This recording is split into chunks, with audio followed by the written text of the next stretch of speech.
Hello, my name is Afu. I'm a Fijian Canadian sax player. I'm a jazz musician. I play bebop and all sorts of other kinds of music as well.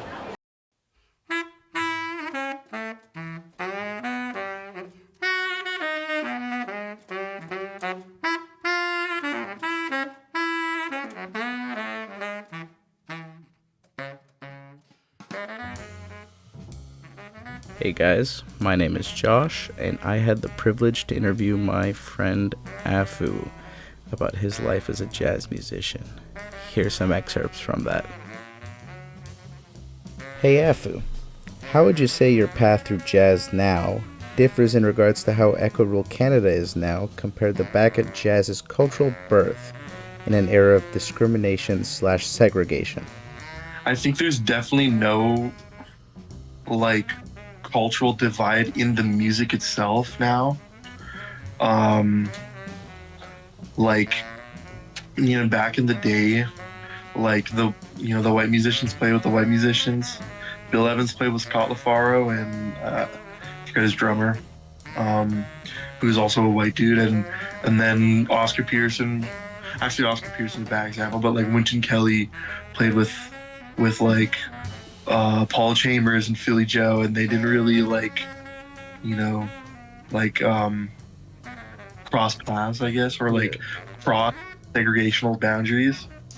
Um, but now, like, we don't even think of that, like, at all.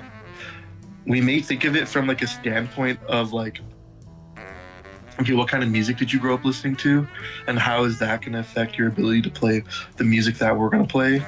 So like, sometimes it may affect like hiring, but that just more depends on who you hang out with, and most of the time, who you hang out with and their ability to play music is who you're going to hire or who you're going to play with in general. Like, people play with anybody now, but back then, I think there's definitely like it was just segregation, just straight up. But also, the music did sort of help cross those cultural barriers too. Like Oscar Pearson famously had like an integrated, I guess, trio with Herb Ellis and Ray Brown. And Miles Davis also famously had Bill Evans come play piano in his quintet and his sextet. And that was like controversial. Like people would threaten to like beat up Bill Evans, and like people would like threaten Miles for like doing that, and just like the thought of having like those boundaries being like destroyed like definitely made some people upset back in the day. But now we just don't even think of it. As a steward of jazz, do you feel as if, at the very least, the Vancouver jazz scene is headed in a good direction? Yeah, I think so. I think so. Um,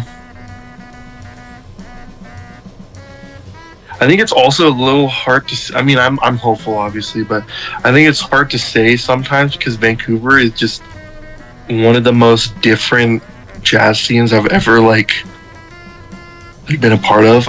I guess it's like one of the only ones I've been a part of, but just based on what I understand of like just studying this art form and like getting to know people from out of town who like come by, like Vancouver has its own thing going on. And I'm actually like I'm a little unsure as to where it's going to be going, but part of me is like kind of likes that because it lets this city and this part of the world like have its own voice, and its own culture. I don't know. I think a lot of musicians here like don't care, and then a lot of musicians here care so much, and like I don't know, it's really interesting like how these like kind of people interact with each other, like, and then also like how the people who care like are like fostering the scene, um and like making it go in its own direction and stuff. I don't know, it's like really hard to say. Vancouver just has its own thing going on. Again, many thanks to Mr. Afu for lending me his time and his voice to make this project a reality. Additional thanks must go to Professor Mathieu for setting me on this path to begin with, and granting me the opportunity to seek out hands-on experience with oral history. History is ultimately the study of people, and I truly think getting to listen to Afu about his experiences in history is extremely valuable to my understanding of my studies, as, at the end of the day, it's the people who end up living through history.